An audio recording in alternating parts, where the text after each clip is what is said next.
अस्सलाम वालेकुम। सितारों के सफ़र पर खुश आमदीद। आज की वीडियो में हम बात करेंगे कि आने वाला सितंबर 2025 आप लोगों के लिए कैसा रहेगा। हम देखेंगे कि आपका काम और कारोबार कैसा होगा, यानी काम, पैसा, करियर, फाइनेंसेस कैसे रहेंगे, प्यार और रिश्ते कैसे रहेंगे, सेहत कैसी रहेगी, खुशहाली होगी या आपको थोड़ी सी केयर करनी पड़ेगी।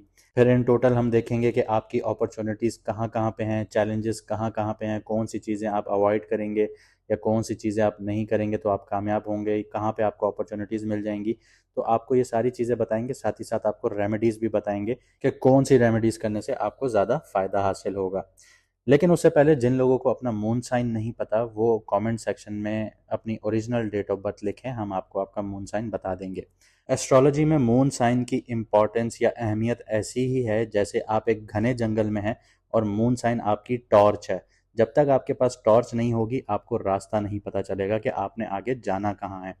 Same as it is moon sign आपकी ज़िंदगी में काम करता है। जब तक आपको आपका मून साइन पता नहीं होगा और आप अपने मून साइन से रीडिंग नहीं देखेंगे, आपको नहीं समझ में आएगा आपने कहाँ जाना है। इसकी बहुत बड़ी मिसाल एक ये भी है कि आप पिछले कई अरसे से मंथली साइन को फॉलो कर रहे थे, लेकिन आज तक आपकी ज़िंदगी में वो टाइम नहीं आया जो दावे किए गए।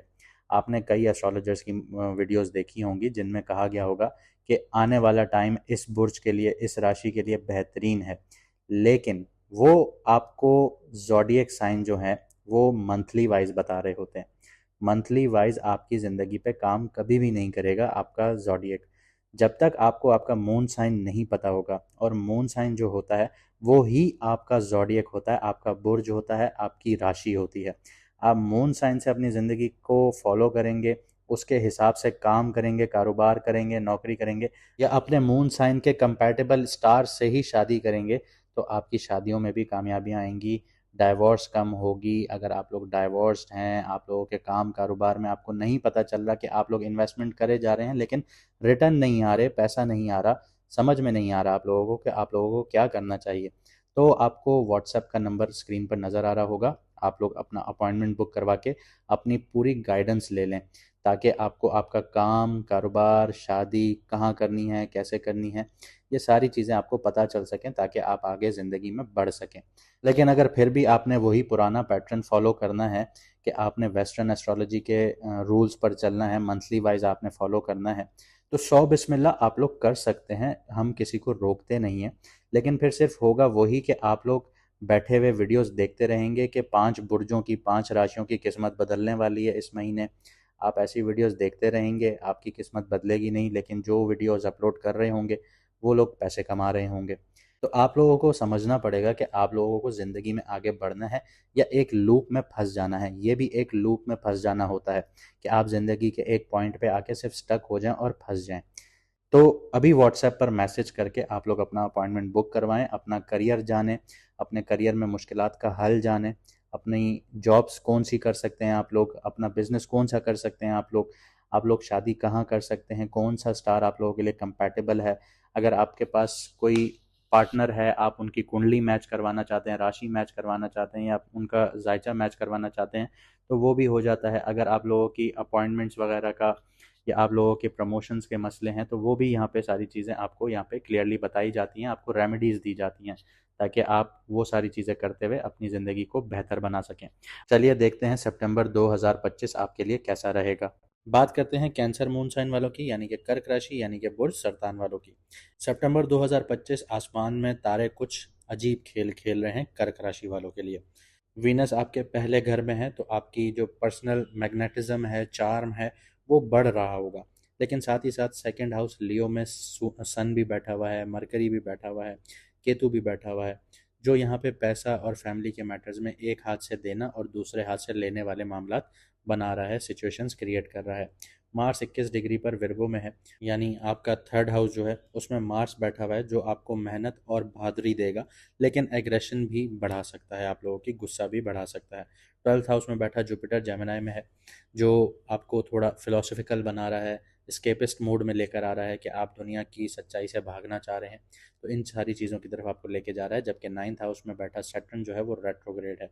आपके लक के जो रास्ते हैं वो धीमे होते जा रहे हैं, या लक के मैं कहूँ कि जो आपकी किस्मत के दरवाजे हैं वो धीमे धीमे बंद हो रहे हैं, क्योंकि अब आपको मेहनत करनी पड़ेगी और आपकी जो किस्मत है वो आपकी मेहनत के भरोसे होगी।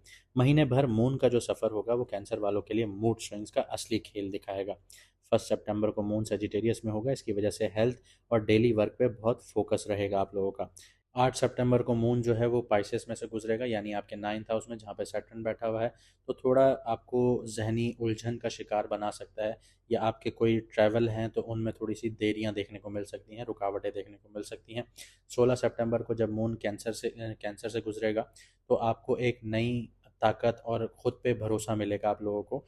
25 सितंबर को मून जो है वो स्कॉर्पियो में होगा, यानी आपके 5th हाउस में राहु के साथ इसकी नज़र बनेगी। तो ये दिन थोड़ा सा इमोशंस और रोमांस में कन्फ्यूजन लेकर आ सकता है। 29 सितंबर को सजिटेरियस में मून होगा, तो फिर हेल्थ और रूटीन ही हाईलाइट होगी शुरू से। तो स्ट्रेस मैनेजमेंट ज़रूरी होगी आप लोगों के लिए। समझ लीजिए इस महीने आपके दिन कभी गुलाब के फूल जैसे खुशबू देंगे और कभी कांटे जैसे चुभने लगेंगे। जो भी हो, बुर्ज सरतान वाले या कर्क राशि वाले, जो तारे हैं वो आपको टेस्ट करने के लिए हैं, और जो समझदारी से चलेगा वो ही जीतेगा। पैसे और काम की बात करते हैं, करियर और फाइनेंस को देख लेते हैं। तो काम के मामले में इस महीने आपको मेहनत का फल मीठा और लेट इस जैसा मिलेगा। 10th हाउस आपका एरीज है, खाली है, लेकिन मार्स यहाँ पे ट्रांजिट करेगा आपके 4th हाउस में मिड मंथ में, यानी 15 सितंबर के आसपास। तो यहाँ से मार्स जो है 7वीं नज़र से एक्टिव करेगा आपका 10th house. 10th house activate होने से मतलब आपका जो करियर है उसके जो डिसीजंस में आपको सब्र और डिसिप्लिन रखना होगा। यहाँ पे आपके अंदर एग्रेशन आएगी, आप सब कुछ पार करना चाहेंगे, लेकिन वहाँ पे आपको कॉन्फ्लिक्ट्स भी देखने को मिलेंगे। मार्स की जो एनर्जीज हैं वो आपको बोल्ड बनाएंगी, लेकिन अगर गुस्से में जल्दी फैसले ले लिए तो उल्टा नुकसान भी होगा। इधर बहुत ख्याल रखना है आपने कि बॉस और सीनियर्स के साथ बहुत गर्मा गर्मी हो सकती है, आर्ग्यूमेंट्स हो सकते हैं, तो उनसे बचना होगा, वरना आपकी इमेज पे दाग लग सकता है। पैसे के सीन जो हैं वो बहुत मिक्स होंगे। 2nd हाउस में सन, मरकरी और केतु बैठे हुए हैं, तो स्पीच और कम्युनिकेशन से पैसा बनेगा, लेकिन केतु की वजह से फाइनेंशियली प्लानिंग में थोड़ी गड़बड़ हो सकती है। शॉर्ट टर्म प्रॉफिट्स के चक्कर में लंबा लॉस हो सकता है आप लोगों को। छोटे छोटे मुनाफों के पीछे भागेंगे तो लंबा नुकसान करके बैठ जाएंगे। एक अपना लाइफ लॉन्ग गोल सेट कीजिए, उसके लिए छोटे छोटे कदम बढ़ा के आगे बढ़ेंगे, तो इसी में अक्लमंदी है। और यही बात मैं आपको स्टॉक मार्केट या स्पेकुलेशंस में भी बोलूँगा कि अगर आप लोग उधर भी छोटे छोटे मुनाफों के पीछे भाग रहे हैं तो वहाँ पे ज़्यादा रिस्क ना उठाइएगा, वरना नुकसान हो जाएगा। इसके अलावा वीनस आपका मिड मंथ में 2nd हाउस में एंटर करेगा, यानी पैसे के घर में एंटर करेगा। तो अर्निंग अपॉर्चुनिटीज़ आप लोगों की खुलेंगी, पैसा कमाने की अपॉर्चुनिटीज़ खुलना शुरू होगी। ये वक्त आपको स्किल सीखने का है, आपकी जो क्रिएटिविटी है उसको मार्केट करने का है। देखें, दिमाग में कभी भी ये नहीं बैठाइएगा कि मैं पैसा नहीं कमा सकता, सैटर्न मेरे साथ ये कर देगा, मेरे साथ वो हो जाएगा। नहीं, कभी भी नहीं होता। अल्लाह ताला ने आपको रास्ता दिया है दुआ करने का, आप दुआ करें, वो उस चीज़ का मालिक है। जब आप दुआ करते हैं तो वो आपके रास्ते खोलता है। सदक़े दीजिए, सदक़े जब आप करते हैं वो आपको 10 गुना रिटर्न में देता है। इसी तरह जैसे अगर मैं कहूँ कि हिंदू बहन भाई हैं हमारे, उनका अगर देखें तो वो लक्ष्मी को छोड़ के अगर शनि के डर पे बैठे रहेंगे तो ये भी गलत चीज़ है। आप लोग अपने हिसाब से सदक़े कीजिए, दान कीजिए, ये सारी चीज़ें कीजिए। ये आपके लिए सूटेबल भी है, बेहतर भी है, और आप लोग आगे भी बढ़ पाएंगे। हमेशा शनि नेगेटिविटी नहीं देता। शनि बेसिकली आपको क्या देता है, सैटर्न आपको क्या देता है, सैटर्न बेसिकली जो आपने कर्म किए हुए होते हैं या आपने कोई काम किए हुए होते हैं, ये अगर उसकी नीयत ख़राब होती है, किसी को नुकसान पहुंचाने की नीयत होती है, तो फिर आपकी ज़िंदगी में वो नुकसान वापस आता है। अगर आपने किसी के साथ अच्छा किया हुआ है तो आपके लिए अच्छा आता है, लेकिन जो उसका रिजल्ट है वो लॉन्ग लास्टिंग होता है, वो लंबा चलता है, ठीक है। तो इसी तरह शनि को समझिए कि आपके ऊपर अगर आपने अच्छे काम किए हैं तो आपको डरने की ज़रूरत नहीं है। हाँ, थोड़ी सी चीज़ें स्लो होंगी, क्योंकि शनि की स्पीड भी स्लो है, शनि चलता ही स्लो है। जो सैटर्न है वो स्लो प्लैनेट, मूविंग प्लैनेट है। तो आपको इसी तरह समझना होगा कि आपकी ज़िंदगी में एक स्टेबल ग्रोथ आएगी। प्यार और रिश्तों की बात करते हैं। रिश्ते का जो महीना है वो थोड़ा रोलर कोस्टर वाला होगा। 7th हाउस कैप्रिकॉर्न खाली होगा आपका, लेकिन उसमें मार्स और सन की जो नज़र है वो पड़ रही होगी, जो रिलेशनशिप में गर्म ठंडा इस तरह का माहौल क्रिएट करेगी। कपल्स के लिए कम्युनिकेशन सबसे बड़ा टेस्ट होगा। छोटी बातों पे मिसअंडरस्टैंडिंग्स हो सकती हैं। अगर ईगो को साइड में ना रखा गया तो बात ख़राब भी हो सकती है, बात बिगड़ भी सकती है, और रिश्तों की जो गहराई है वो टूट भी सकती है। तो अपना ईगो साइड में रख के बात कीजिए, अपने रिश्तों को और गहरा कीजिए, वरना वही बात होगी कि रात को चिंगारी लगेगी, सुबह तक आग उठेगी, वो सब कुछ जला देगी। जब आप सुबह उठेंगे तो आपके हाथ में कुछ भी नहीं बचेगा। इस सिंगल्स के लिए फिफ्थ हाउस जो है स्कॉर्पियो रोमांस का घर है, एक्टिव है। वीनस जब भी सेकंड हाउस में मूव होता है तो वो इंसान के अंदर एक चार्म बढ़ाता है, एक अट्रैक्टिव क्वालिटीज़ बढ़ा देता है। जैसे आप किसी के चेहरे पे देखते हैं, भले उनका कॉम्प्लेक्शन जैसा भी हो, उनका स्किन का कलर जैसा भी हो, आपको लगता है कि यार ये इंसान बहुत प्यारा लग रहा है। तो इस तरह की जो खूबसूरती होती है, अल्लाह ताला ने वीनस के अंदर ये सारी चीज़ें रखी हैं जो इंसान को एनर्जीज मिल रही होती हैं। तो आप किसी ऐसे इंसान को अट्रैक्ट करेंगे जो आपकी डेप्थ को, आपकी इमोशनल साइड को ज़्यादा पसंद करेगा। लेकिन राहु जो है वो पांचवी जो नज़र है वो इल्यूजन उसको क्रिएट करेगी पांचवी नज़र से। तो जो चमके वो सोना नहीं है। तो आपको इस चीज़ का फ़र्क समझना होगा। देख कर आगे बढ़िएगा। कैजुअल डेटिंग हो सकती है लेकिन लॉन्ग टर्म कमिटमेंट के लिए वक्त परफेक्ट नहीं होगा। आगे बढ़ते हैं, सेहत की बात करते हैं। तो सेहत के मामले में थोड़े से इफ़ेक्ट सैटर्न के भी आएँगे, राहु के भी आएँगे, मतलब हेल्थ इश्यूज़ छोटे-मोटे स्ट्रेस से बढ़ सकती है। हेडेक आ सकता है, डाइजेशन इश्यूज़ आ सकते हैं, थकावट हो सकती है। इस जैसे मसले आपको कंटिन्यूएशन में रहेंगे। लाइफ़स्टाइल इर्रेगुलर हो तो हॉस्पिटल के विज़िट्स भी पॉसिबल हो सकते हैं आप लोगों के लिए। मून का ट्रांजिट मेंटल हेल्थ पर डायरेक्ट असर डालेगा। 8 से 10 सितंबर के आसपास ज़्यादा मूड स्विंग्स आएंगे। मेडिटेशन, जर्नलिंग और डिजिटल डिटॉक्स से ज़्यादा फ़ायदा हासिल होगा। फिजिकल एक्टिविटीज़ कीजिए, जैसे ब्रिस्क वॉक हो गई, योगा हो गया। महीना आपके लिए अंबर का तारा बन सकता है अगर आप ये सारी चीज़ें करेंगे।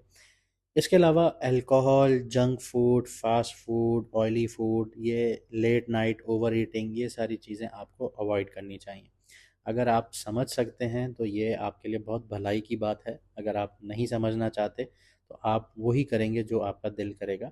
और ऑब्वियसली सी बात है, फिर आपको याद आएगा कि किसी ने कहा था कि आपकी सेहत का मसला हो सकता है। चैलेंजेस और अपॉर्चुनिटीज़ की बात करते हैं। चैलेंजेस ज़्यादा इमोशनल और फाइनेंशियल तरफ से आएंगे। फैमिली इश्यूज देखने को मिल सकते हैं, अननेसेसरी आर्ग्यूमेंट्स हो सकती है, पैसों का फ्लो कभी फास्ट होगा कभी स्लो होगा। सैटर्न और राहु के जो असरात हैं उनकी वजह से ट्रैवल में इश्यूज आ सकते हैं, लॉन्ग टर्म प्लानिंग में इश्यूज आ सकते हैं। जो बच्चे बच्चियां अगर बाहर जाके पढ़ना चाह रहे थे तो उनको थोड़ी सी रुकावटें महसूस हो सकती हैं। आप अगर बाहर ट्रैवल करना चाह रहे थे तो आप लोगों को भी थोड़ी ट्रैवलिंग में इश्यूज आएंगे। कभी पासपोर्ट का इशू देखने को मिलेगा, कभी पैसों का इशू देखने को मिलेगा, कभी कोई गलती हो जाएगी जिसकी वजह से दोबारा आपको पूरा प्रोसेस दोबारा शुरू से स्टार्ट करना पड़ेगा। लेकिन ये सारी चीज़ें मायने नहीं रखती। आपको ये नहीं है कि सिर्फ चैलेंजेस ही चैलेंजेस हैं, आपको यहाँ पे अपॉर्चुनिटीज़ भी मिलेंगी। बस आपको थोड़ा सा पेशेंस रखना होगा, सेल्फ कंट्रोल करना होगा। अपॉर्चुनिटीज़ बताऊं तो आपको करियर और लर्निंग की फील्ड में बहुत ज़्यादा मिलेंगी। अगर आप अपनी कम्युनिकेशन और नेटवर्किंग को इम्प्रूव करते हैं तो नए कॉन्ट्रैक्ट्स, प्रोजेक्ट्स आपको अपने दोस्तों की तरफ से भी मिलेंगे, आपको अपने नेटवर्किंग से भी मिलेंगे।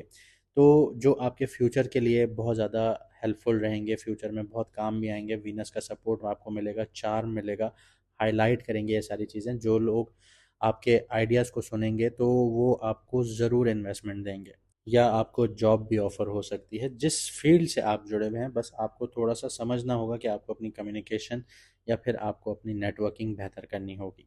रेमेडीज़ की बात करते हैं। हर फ्राइडे किसी गरीब को खाना खिलाइए, सदका कीजिए। ये आपके लिए सबसे बेहतर है क्योंकि वीनस सेकंड हाउस में आएगा तो ये सारी एनर्जीज बैलेंस होना शुरू हो जाएंगी। आपके लिए फाइनेंशियली बहुत अच्छा रहेगा। स्ट्रेस के वक्त डीप ब्रीदिंग एक्सरसाइजेस कीजिए, जर्नलिंग कीजिए, ये बहुत ज़रूरी है। अपने क्लोज़ दोस्तों को और फैमिली के साथ वक्त गुजारिए। अपनी अकेलेपन को अवॉइड कीजिए। आप स्केपिज़म की तरफ नहीं जाइएगा क्योंकि जुपिटर आपको स्केपिज़म की तरफ खींचेगा। स्केपिज़म क्या होता है कि मुझे इस जगह से भागना है, मुझे दुनिया से भागना है, मुझे ये जगह छोड़नी है।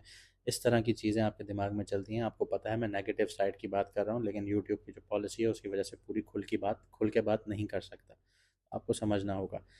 इसके अलावा आप लोग एक दिमाग में एक लाइन बिठा लें कि मैं अपनी एनर्जीज़ को सही जगह लगाता हूँ।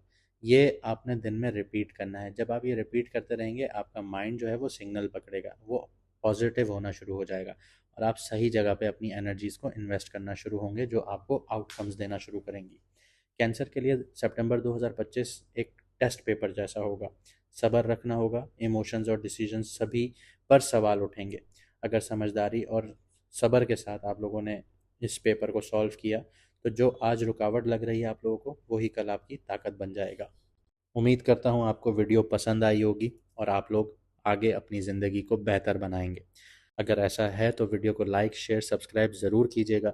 मुझे दीजिए इजाज़त, मिलते हैं अगली वीडियो में सितारों के सफ़र पर।